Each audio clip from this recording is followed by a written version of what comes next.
Welcome back, everyone. Now, before we jump into our next match, we want to tell you about something that is new to Worlds this year. Players can directly support their favorite teams by picking up Worlds team icons. With a team icon equipped during the month of Worlds, you can display a special in-game emote for your team. Now, after patch 5.21, the emotes will retire as we clean up the confetti, but the icons will stick around.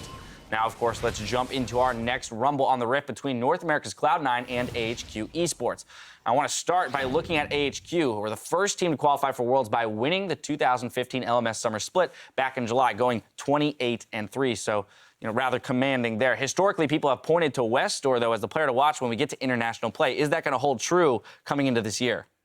That's the big question, right? I don't think this is the meta is going to be good for Westor, but at the same time, when he plays these champions like Ari, like Diana, like Fizz, these are going to be picks that will be popular at the World Championship this year, and he does his thing. He likes to roam very extensively, but he hasn't really been the big star player on this team, and I think Incarnation definitely has a chance to win this lane and do well. I feel definitely like when we speak of Incarnation, like throughout this split and this season in general, he's been playing all these safe picks like Victor and Azir, but he was first and foremost famous for playing those assassins back in Season 4 in solo queue, so I'm expecting this meta to also favor him. Question of whether or not they can adjust to that, to those picks in the mid lane. Crumbs, what about you? What's most important here looking into this matchup? Well, this should be a really explosive game because from the statistics, AHQ has actually a team that gets a lot of good early game leads. So at 10 minutes, they usually have a pretty nice lead. But always just balloons out of control. So they are a team that really knows how to snowball a game if they get the lead. Now, the troubling thing for Cloud9 is that in their gauntlet run, they fell behind in 8 out of the 14 games. So if they give a lead to... That's at 10 minutes, correct? Yeah, at 10 minutes. So if they fall behind in that early game, they're very likely to lose a game, especially considering that they lost every first and second game except for the finals, in which this is a best of one. It's a group stage best of one. You don't get to a redo to make it out of groups. And in this particular matchup, too, HQ, they like to fight early, right? And there's not going to be any Devourer, Shyvana stacking shenanigans, because if you try and do that against HQ, they're just going to kick your ass in the early game, and your jungler's never going to be relevant. This is where High needs to really step up, right? And there's a mismatch in the top lane, too, with the Ziv and Balls issue. I think Ziv is an outstanding mid laner. Balls has been having his troubles, and they got to show more in the early game for sure. I feel like what I'm looking at when I think of HQ, they play this gamble. There's almost zero consistency in how they play. They always gamble, and I feel like this type of play style is good against the worst teams. As an LMS, they don't really have any there's only the top 2 teams. And against Cloud9, I feel it's perfect because they are a bad team. All right, well, so they are a bad team, and that's how it is right now. And you can say, okay, they went through the gauntlet, but at the same time, that was not a challenging gauntlet. I mean, the teams that were in that gauntlet had absolutely fallen apart by that point, and it was basically just Cloud9 picking up the pieces. So with this consideration in mind, with the consideration that they aren't a very strong team coming into Worlds, what do we have to look to? What's that thing, that piece of hope that we can cling to going into this matchup? Where does C9 win it, if not for the Devourer Shyvana jungle? Laning phase. It's got to be the laning phase. I think it's High's shot calling. The shot calling. I feel Sneaky and Incarnation have had good individual performances. Karma Draven. What? Karma Draven win lane. Win lane, win game. And I say C9's a bad team, but I will never discount High's ability to come up with a creative solution to win a game. He is a fantastic shot caller. He's great in that role, and he can turn things around in a late game in a way that very few players can. All right, well, we've seen some impressive shot calling from him in the past on the international stage. I have a feeling I know where this is going to go, but I'm going to go down the line and get your predictions nonetheless. This time around, we're going to start with Yamato. I think Cloud9 will go 0-6 in their group. So you're predicting the entire group to begin today. He's not just doing game one. All his predictions for Cloud9. That'll be filled in the rest of group stages. Now, I'm hoping that in this long break, because High was plugged into Cloud9 and had to change this role very quickly. Now he's had a few weeks to really level up. So I'm hoping that we're going to see something new, and High has really evolved as a jungler. That said, I don't think that's a realistic expectation, so I'm going to take AHQ here, too. We've gotten ourselves a little out of order. Crumbs, though, I'm assuming you're going with AHQ as well here.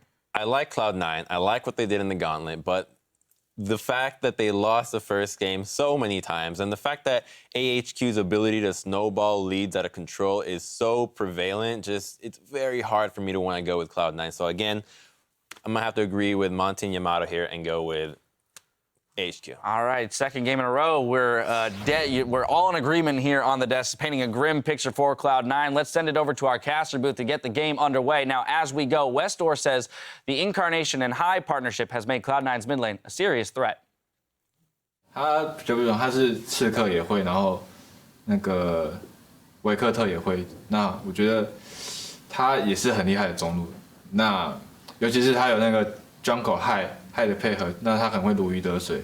那我觉得他也是个不容小觑的对手。 Well, we'll find out how much attention AHQ will pay that mid lane. Before we get to the game, let's take a look at the starting lineups for this match. On the blue side, it is, of course, the North American Cloud9, Balls, High, Incarnation, Sneaky, Lemonation, and their coach is W1D1. And on the red side, we have AHQ Esport from the LMS. Ziv is in the top lane. We're, of course, going to have Mountain in the jungle. Westor, we just heard from him in the mid lane and as the AD carry. Albus is the support and Backstairs is their coach. And we're about to jump into picks and bans. I'm hoping for an Assassin v Assassin matchup, but it's not what Incarnation was playing really at all in summer. Westor, he loves them. Yeah, there's a lot of talk about how many bans Westor draws as a mid laner. He drew the most Fizz bans of anyone else who was banned in all but 3 of their games. But AHQ actually spent more bans on opposing mid laners than were targeted at Westor. They banned Azir in pretty much every game and Cassiopeia in half of them. So Westor actually has a very small and limiting champion pool, and his team actually bans to protect him in those situations, which makes Incarnation's vast champion pool actually a bit of a concern. It helps when he is then roaming to help out the rest of the team, of course, if you're investing in those bans, which is something we don't see from Incarnation at all. Very true, but this AHQ lineup is no longer about Westor. Ziv was the MVP up in the top lane and has been the main carry for the team as well. Westor roams to help the other lanes and snowball them because they've become bigger carries than himself in the mid lane. But yeah, Cloud9 have a lot to prove. At the same time, they're like 0 expectations for Cloud9 right here. They can go in and just play fairly freely and show what they can do. Well, 3 bans already in, gents. Mordekaiser's out. Azir once again banned by AHQ. Rek'Sai and Rise from Cloud9. So C9 targeting some very specific champions with at least another jungle ban, hitting maybe the weaker area of Cloud9's team. Yet another Azir ban. That is no surprise for AHQ. Even with the nerf to Azir, it is somewhat expected. And there are more unknowns on the side of AHQ than any other team at Worlds for pick and ban, because the last competitive patch they played on was 5.13. They ended their season so long ago and qualified as the #1 seed. It will definitely be revealing what they decide to do in this champ select. Both Gangplank and Lulu will be open. And instantly, as I say, Cloud9 locks in the one that was left. That is the 3 picks we keep highlighting. Mordekaiser, Gangplank, and Lulu. Obviously, HQ will still have a chance. Not to get an Elise, sadly, for Mountain, but he's played a lot of Gragas back in the LMS. He likes these big bruiser here where he can stay alive a little bit and wait for his team then to move from the lanes and join him in these invades. He likes to do, like, Mountain is a jungler. He only goes one way, and that's forward. I've never seen the guy retreat from a fight. He's always first man in, and he stays in there, and he keeps fighting. Traditionally, standing at the end of it as well. AHQ have been incredibly dominant in their region, only dropping 3 games all summer long. You contrast that to Cloud9, it was only 3 series they managed to win all summer long. Maybe it's an overstatement. And in those 3 series, they dropped more games than AHQ did in their entire split.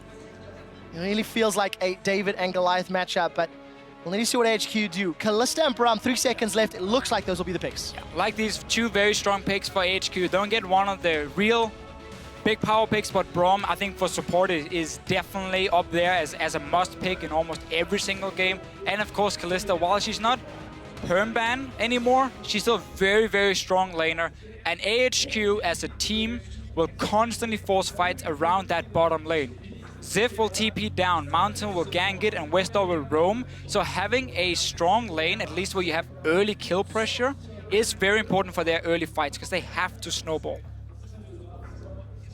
So Cloud9 need to think about what they're going to lock in. The Brahmins also a steal. Ooh. Early lock-in, and it is a Morgana, most likely for Lemon. Couple of interesting things about these Cloud9 picks. The Morgana is what Lemon Nation ended up picking after he shied away from Karma, which he seemed really attached to. It's also an old school counter pick to Braum. I never considered it a counter pick, but it's actually very good against it because you can Black Shield the stun from the Braum. Additionally, Lee Sin as a champion high has put a lot of games on. It's a champion we expect to see a ton of jungle prevalence throughout Worlds here. 5 attack damage on Warrior, as well as some energy buffs and buffs to the ultimate, which allow to do more damage on targets it passes through, are all big things, and Cloud9 will look to put out some early pressure here. Yeah, much like we saw Fnatic in the last game try and counter what IG normally likes to do with camping that top side of the map. Cloud9 now knows how AHQ plays the early game, and they want early aggression with at least a jungle pick. Gangplank can also fight for himself, but Darius was still left open, and Gentleman got some very strong picks. Darius and Rengar at the 2015 World Championships. So 2 of the big champions, 2 of the 3 big champions we pointed out as being extremely powerful on this patch have been picked here, Darius and Gangplank. Lulu was of course banned, and then out of nowhere we get this Rengar from Mountain. We're looking at the champions he's played since the summer split. He actually wasn't their jungler until the very end of the spring split, and there are no Rengar games anywhere here. This is awesome. Yeah. And we've got so many questions, not only on the side of AHQ, Balls not played Gangplank. We've got 1 game for High on Lee Sin, and it was a loss. I cannot wait to see how they play in game. 20 seconds left for 2 more picks. Remember, Gangplank is a flex pick. It can go to the mid lane. I might even say it's probably better in the mid lane. You have a free farming lane. But Vega as well, I love this pick. This is like Christmas. So much. So now we know the mid lane. We're assuming that's Incarnation's Vega. That's going to be his Vega. This pick and ban is Christmas. Deficio, I'll give it to you. You have many things to say about Vega. So Vega is coming in now as a champion that has been buffed in quite a few patches to slowly under the surface. He's been getting buffs in there. The last one he got was very big for him. And in this mid lane, as a pick here, he's not the greatest early laner. He's not going to destroy your pre-level 6. Which could be worrying against Westdoor. Sure. He's yet to pick. He gets to pick a counter assassin. He has to go find assassin against it. He has to. But if you do not shut down the Vega... It wasn't banned. It's been banned in almost every game against AHQ. If you don't shut down the Vega before he hits level 11, he will take over the game and he will one-shot everyone. And then Westdoor is going to stand on this fist here being like, I want to one-shot one guy, and Incarnation takes out 3 at the same time. So we're going to have to see AHQ use Rengar level 6 combined with Fizz level 6 and destroy Incarnation so he doesn't sit and stack up AP, get his cooldown reduction, and just one-shot targets in the late game. This is going to be such an explosive game. And you know what, Jad? You said to me, imagine if you have Veigar and Gangplank on the same team. The zone control is huge. And his stun coming down. That burst damage is Ladies and gentlemen, on the bus right here, we were talking about champions we thought we'd see, and all of the champions we got excited about are already starting to trickle through. Every champion pick in the first 2 games has been unique. There have been no duplicate champions from this game to the next, as far as picks. I really like this patch. Now the question is, so far, this is still I just like it. This is still very snowbally, as I'm led to believe. If Darius gets ahead, if Rengar gets ahead, if Veigar gets ahead, etc. It's the meta. It's also the teams out of control. Like AHQ needs to fly ahead of the opponent to win, and they do it very often. And they've got the tools to do it again. Here's your team compositions, ladies and gentlemen. They need level 6 this time around for AHQ, and then they can go crazy. Let's find out, because we are exceptionally excited. Jump on Twitter once again, hashtag C9win. Do they have more magic in their tank? Or will AHQ, the favorites coming into this game, pick up their first victory here in the group stages? It is Cloud9 taking on AHQ with Veigar in the mid lane. The tiny master of evil. And we also get Westdoor's Fizz in this game. Yes, Westdoor wasn't high in the MVP voting over in the LMS, but it's Westdoor's Fizz. He doesn't get to play this champion. And now he's playing it against Veigar. And you know what? It's Ant's Kalista. So AHQ, when they have these early fights in the bottom lane, they're looking to give Ant the kills, and of course Westdoor whatever he can pick up. But late game, you might just be one-shot by Incarnation. Westdoor's Fizz is 4-0 in their last 31 games, played with a 15 KDA. Yeah, and it's been banned 26 times. Well, picked away one other. Anytime there's a game with Westdoor, Fizz shows up and picks her bans. Now, For Cloud9, we mentioned a little bit how the Lee Sin pick, they want to try and counter some of the early aggression. But for me, the Gangplank and Veigar, that is where Cloud9 wants a bit more time before their composition really kicks in. So for them, you gotta play safe in the early game. You gotta be able to predict where HQ is going. Because once you hit 11 and get rank to ulti and rank 3 of your E on this Veigar here with the stun, grouping is gonna be so powerful for them. And I don't think HQ will be able to respond against that. We'll find out if they get a chance to respond to Fisher. We're almost at 2 minutes. Lane swap seems to be initiated by Cloud9. And coming into this, we talked about how maybe a lane swap could have helped Cloud9 overcome some of the tower diving and team fighting strengths in the early game from AHQ. But some of their champions will struggle a little bit. I know there was a discussion regarding Lee Sin and his effectiveness or preference in lane swaps. Really late invade there by Cloud9, but it seems to have actually pushed AHQ down just a little bit. They won't be starting Krugs, and in fact, Cloud9's going to get the start the Krugs. I actually feel like that's an incredibly small win for Cloud9, being able to start on the opposing jungle. So what both teams could look to do, if you value getting that early experience for your AD carry and support, is you fast push the first 2 waves and then you bounce it on the tower and you freeze it from there. And you try and just get a high level AD carry who can 1v1 the enemy top laner. For now though, both teams obviously instantly in. You see Albus on the bottom side of the map warding up the jungle of Cloud9, because now they gotta make sure that High and Balls can move down and start farming on the side. But we see Cloud9 already sending members. You have to respect this roam right away. Whenever there's an AD carry, the support goes rogue. And Albus now looking to do a bit of an invade into the bottom jungle. Slightly vertical jungle, but actually if High doesn't make it over quickly, he's going to be counter-jungled pretty hard. So because Cloud9 up in the top side of the map saw where Rengar and Darius were starting, they knew they were really far away from the bottom side, and that's why they can send Balls in here. But High, as you said, he needs to be down there as well. Otherwise, HQ can just focus and dive. I don't think Cloud9 actually saw the jungle start. They walked through a ward, but then Darius and Rengar dodged below. We'll see whether Cloud9 will be able to respond. Ziv is going to teleport up top, and every time we... High is lost here. He went in, they did not know he started red, so that's why he late warded the red, right, and now he's going down to his own jungle. But because he made the quick reaction, Mountain is also not able to counter jungle red.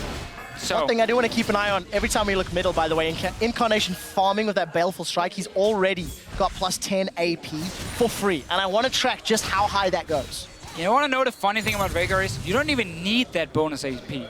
Just from standard items, you get so much damage because you have a 1-to-0 scaling on your ulti and on your W. So late game, you're just such a monster. It's more about even the stun duration and the cooldown of his stun, blocking such a massive zone and making it very difficult for Kalista to jump around in a fight. With all the early game action, Balls is the one that's suffering 7 CS. In contrast to Ziv's 14. Lemonation did back earlier after doing those Krugs to help babysit Balls in this lane. And we've got an interesting 2v2.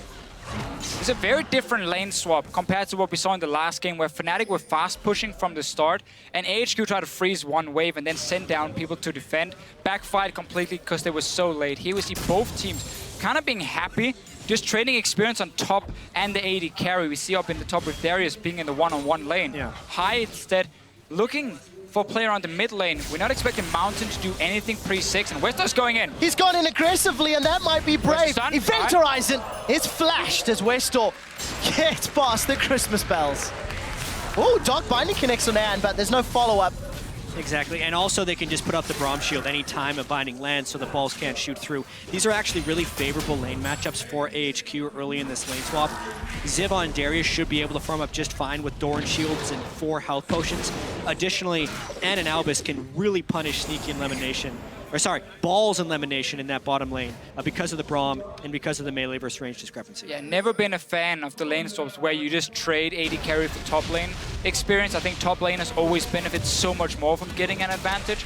Now in this case, you can see Cloud9 are swapping back. So before it gets completely out of hand, they want to get it back to standard lanes. I like the little play though from High around the mid lane, because you saw the minion wave were pushing slowly down to Incarnation. That meant Westor, he had to overextend to keep farming as a melee champion, and therefore High knew there was a chance he'd get in, and he forces a flash, which can be key now that Westor will be under more pressure, and Incarnation is soon hitting level 6. Yeah, of course, Incarnation going to have that freedom, thanks to his opponent not having flash. I want to mentioned balls going toe-to-toe with Ziv's Darius. We've touched a lot on the Gangplank and the Veigar, but Darius, a champion we've not seen in the West at all. He simply became relevant after the patches, after the tournaments had already ended. What are we expecting out of Darius? He is tremendously strong in melee versus melee matchups. And he's also very swingy in lane. The fact that Balls has had to swap back into this lane with Ziv having a full level on him as well as double CS is putting him in a situation to fail. So Ziv will actually have a large amount of lane pressure and should be able to bully Balls' Gangplank quite substantially here. It was just such a weird start for C9. We've taken that camp and then slow pushing it with Sneaky up on the top side, so he barely got an XP advantage over that top laner on their way. So Ziv just picked up so much extra farm, and he's going to continue to be a bully. Level 6 is where he really starts becoming extremely hard to deal with, and he's one of these champions that if he gets going, he can just snowball completely out of control. It's why teams like playing around the top lane. And we had a question regarding Ziv and his champion pool coming into this tournament. He used to be mainly the tank player, being the main engage. He's on Darius, he's on a carry, and so far it's looking good for him. Well, in my opinion, Darius as a top laner has the most overlap between tank and carry. Maokai or Gnar or Shen, the things that Ziv played a lot of in the regular season, are full tanks, but Darius generally builds tank items, and then if he gets Noxian Might up, will gain upwards of 200 attack damage in the late game and become the carry. So the textbook juggernaut, I would say, for Darius. The standard build we see from him is Black Cleaver and then often Dead Man's Plate coming in as well. And I think that's an extremely powerful item on this patch here, giving him a bit of movement speed, and also if he stacks it up to 100, of course, that first hit where he gets the extra damage and a slow is really good for a fairly low mobility champion like Darius. Westar taking a little bit of poke. He doesn't have flash, remember. We'll be able to just dance out of this one. Clearing that pink ward's actually pretty high value considering he didn't have immediate jungle support. So that's actually a nice mini win there for Westar, and his flash is only 2 minutes off from coming back again. You talk about jungle support. Level There 6 we go. Thrill of the hunt. The stun connects. This will be first blood to Westar's Fizz. He does get stunned up high. I'm not sure you want this fight. Gets some damage down. And the assassin has got his hands on the gold. Something we hadn't talked about much this game is the importance of the level 6 Rengar gank, and also the importance of Elise Sin having impact before Rengar can hit that point. Not only did Mountain nail his first Rengar gank, 10 out of 10 getting the kill and the flash from Incarnation, Hai hasn't even hit 6 yet, nor has he pulled off a gank that burned any summoner spells. Surprising that the first gank C9 pulls off was very smart, timing the minion wave, pushing in, forcing a flash. There was no return from Hai. A no flash mid laner managed to take away a pink ward. That should never happen, especially because your jungler has not been paying attention to the side lanes either. So we need to see Hai go in and still use the fact that Westar had no summoner, or for a few more seconds, 1 minute maybe, he can still be punished.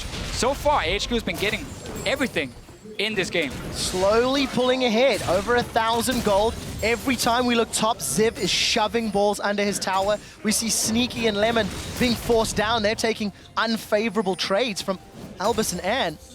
And, you know, Mountain, he wasn't needed. He was able to just power farm his way up to Thrill of the Hunt. And the problem now for C9 is the fact that if you do not have lanes pushing against the Rengar, it is very difficult to get into the jungle and start warding deep where you can spot him using his ulti. You can't even deep ward in the lanes either to see if he's coming from there. So suddenly Mountain, every time ulti is ready, should have the opportunity to surprise Cloud9. No flash for Incarnation this time around. Westar has ulti.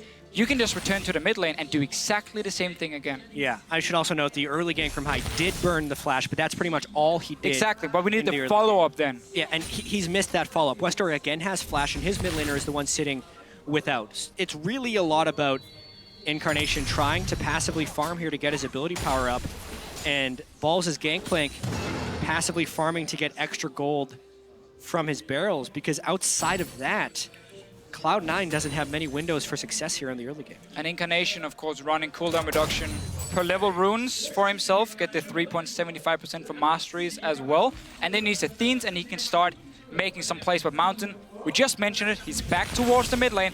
Incarnation is standing very far back though. Yep. Not going to be at risk of getting caught this time. As we've crested 10 minutes, AHQ have that 1,000 gold lead. And a touch on that early game graph, they accelerate as they get closer to 20. Incarnation may be in trouble. He's going to get far enough away. And small misplay from Mountain. And I think actually Incarnation played that really well. It was greedy of Mountain to pop through the hunt so early, but Incarnation was constantly dashing in and out of where turret range would be if Rengar jumped on him, and Mountain was not willing to engage himself in a full-on turret dive, so nice job there. And a very important thing to highlight with Veigar's stun in this matchup. Let's just see the bot lane first, though. Elimination doesn't look to go aggressive, but you can not dash through the stun of Veigar. So when he gets the warning that Mountain is coming, he can just pop down the stun near himself, and Rengar will always get stunned on the way in and should not be able to one-shot him or at least lock him down. So, or whatever, so someone can jump in and kill him, he should be okay. Plus 58 ability power on Dark Matter, almost 3 amp tomes already. And outside of a big CS discrepancy in the top lane, it's not looking great for Cloud9. AHQ continue to just play for the long game. Yeah, the one saving grace here for Cloud9 is this bottom lane. Tristana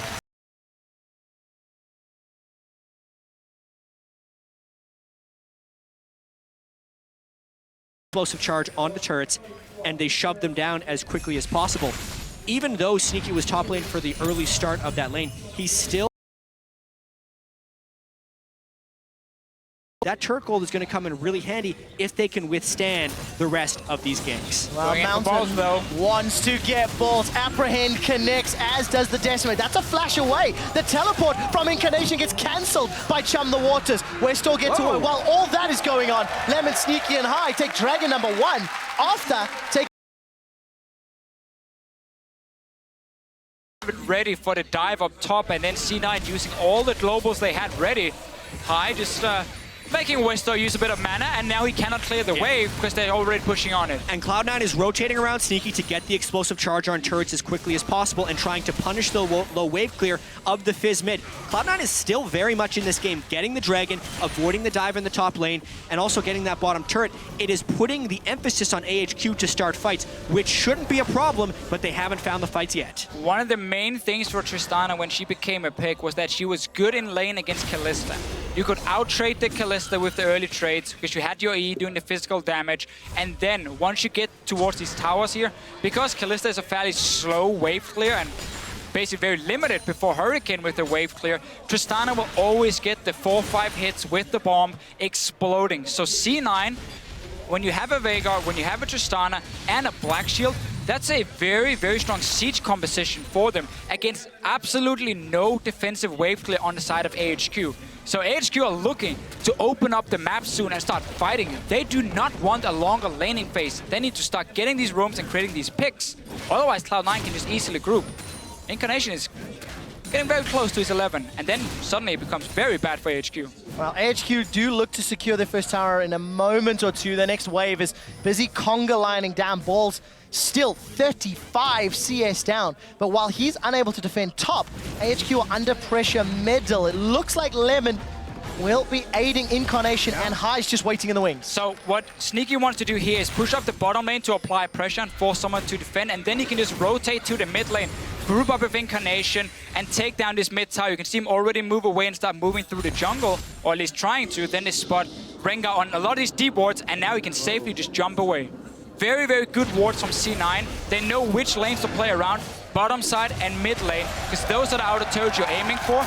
Let Balls just try and farm whatever he can up top. So Mountain's first ultimate was fantastic. The following two, optimistic. Yeah. Have not paid off. Just a quick difference in their item builds as well. Moby Boots, both warrior enchantments. Moby Boots for Mountain versus the Sightstone for High. So still fairly squishy on both sides of the jungle camp.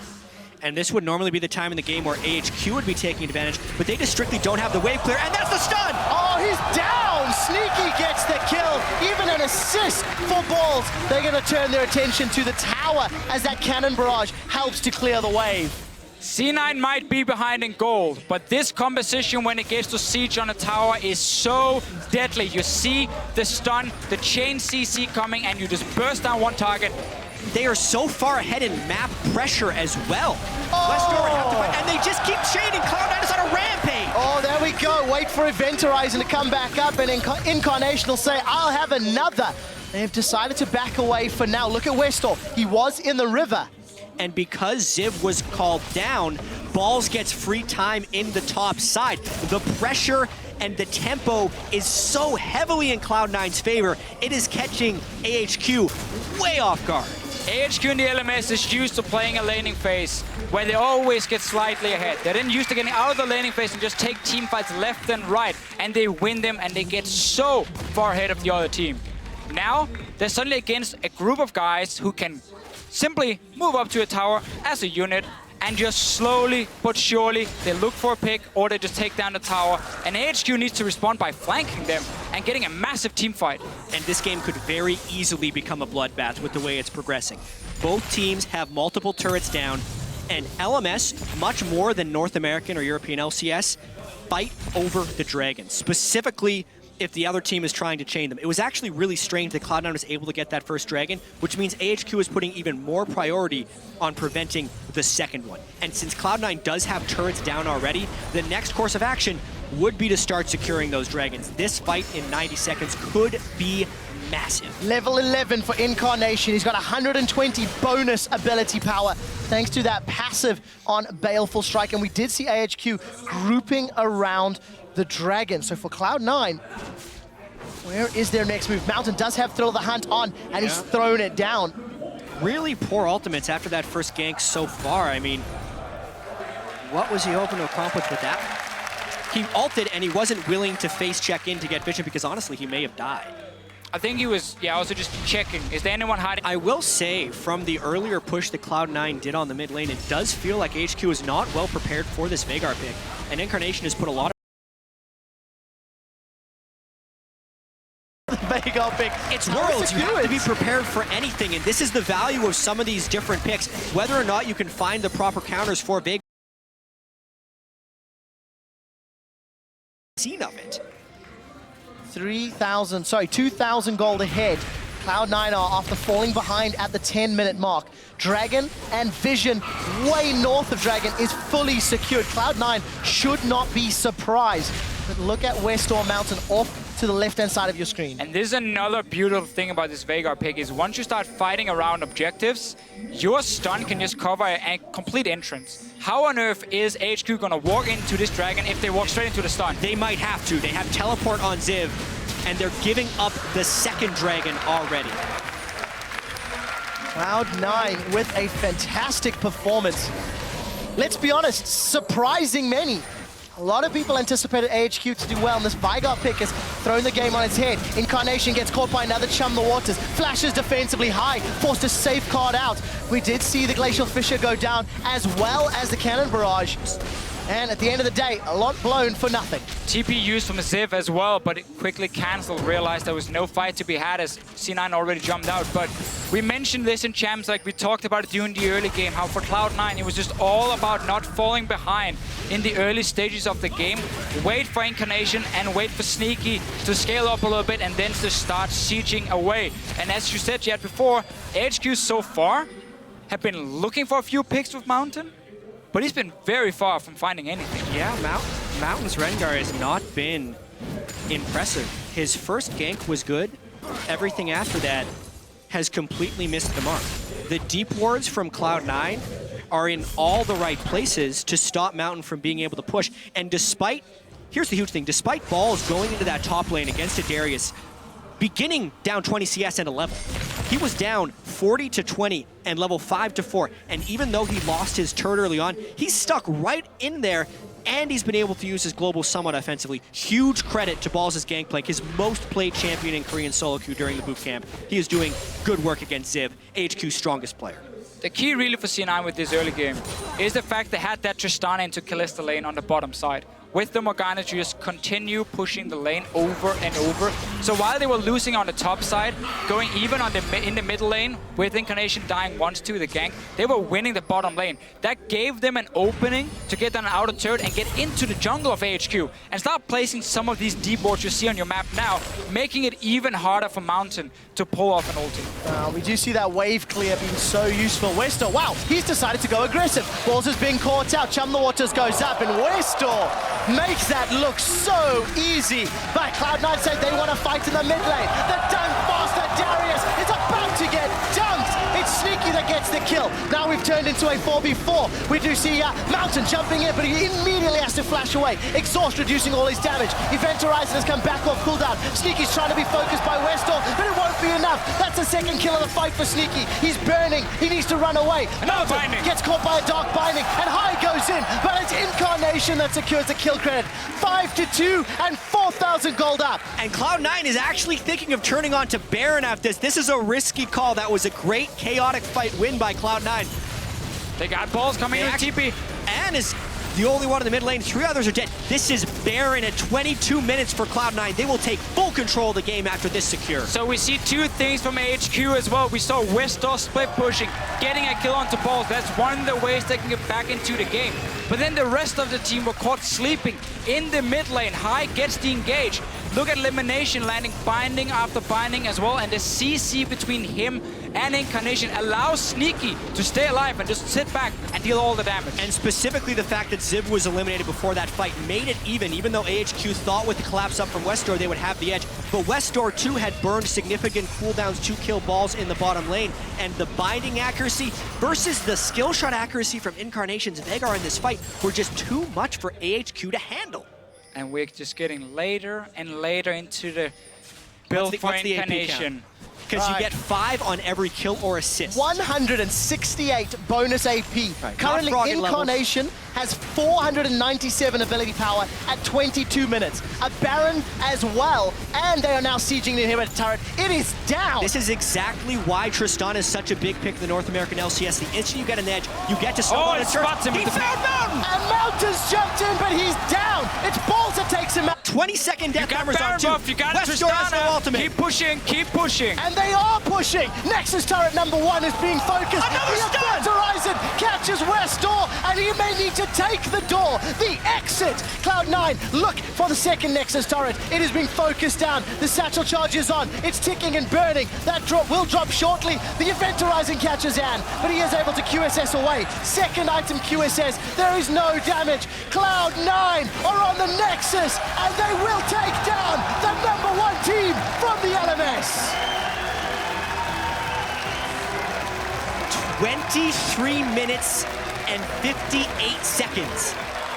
One of the fastest games of the year come against AHQ, the number 1 team from the LMS, and Cloud9, a team who at one point in the regular season was 9th. What an upset in this group stage. The analyst desk before this game here, every single one of them mentioned something that C9 had going for them that could win the game. We had Cloud9 and we had High on his shot calling. We had, of course, Incarnation and Sneaky as the 2 carries as well. Both of them stepping up big time in this game. But this composition for C9 when it comes to sieging is so powerful. And AHQ had 0 wave clear. Such a risky comp. And there were so many unknowns about AHQ coming into this event. And DeFisher, you and I were actually talking last night. Cloud9 had a lot of different ways in which they could win this game. We didn't get a chance to talk about it because it was over in 24 minutes. But if Incarnation could outperform Westdoor, pressure and shove the mid lane so Westdoor could not roam, if Ziv could not have a dominating performance on a new champion, and if Sneaky could win the 2v2 against Anne. All of those things happen. Really, the Sneaky versus Anne in the bottom lane for me. C9 gave up the first spot in the mid lane. It looked like, okay, you're losing top. Are you going to start losing mid lane as well? Where is the pressure going to come from? Bottom lane. Tristana pick from Sneaky, elimination on the Morgana. Get that early tower, get the deep ward, start rotating Mountain.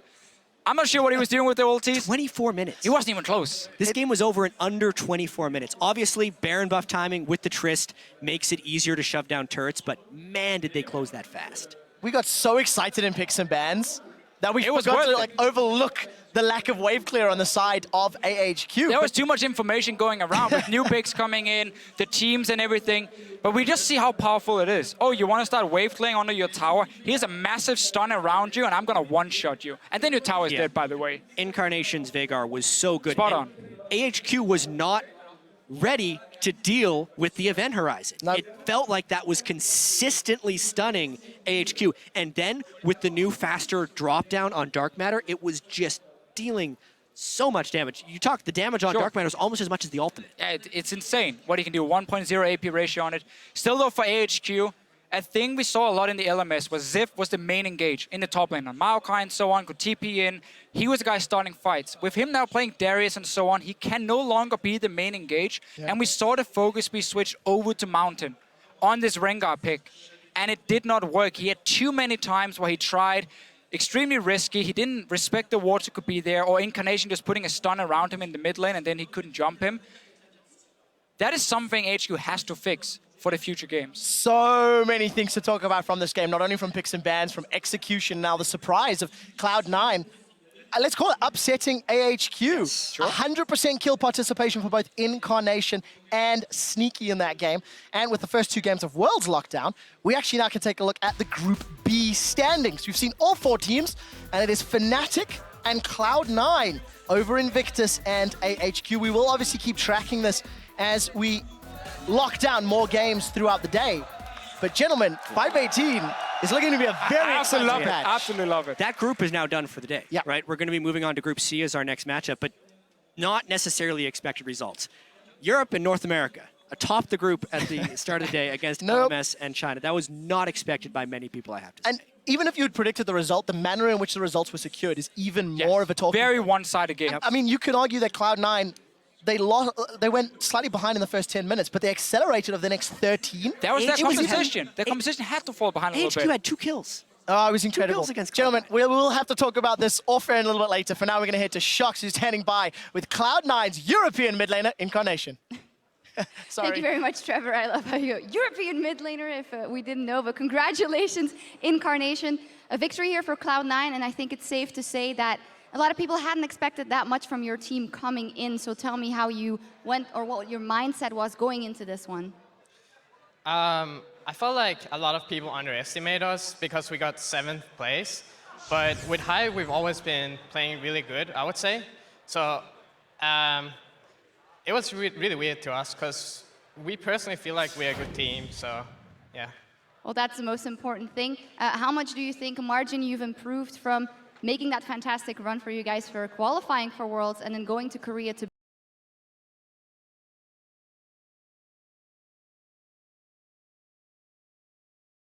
Chinese teams, and they're all really good mechanically.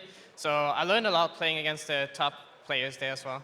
It's quite interesting because we have good expectations of ourselves, and we know we can get far in the tournament if we really play well. So it didn't really affect us. How does this win and the fact that Fnatic did so well versus IG maybe change your thoughts about the group?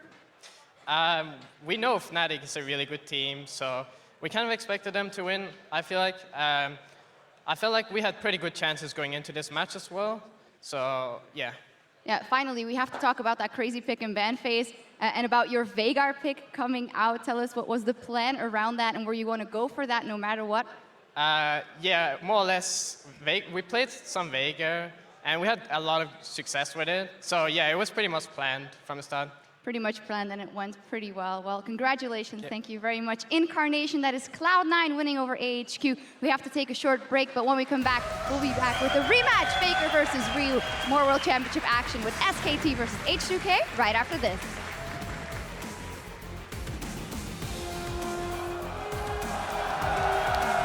Call for help if you need it. Don't be afraid to play aggressive. It's Call fine where if everyone you die. is. Call where everyone is. Make sure you kill everybody.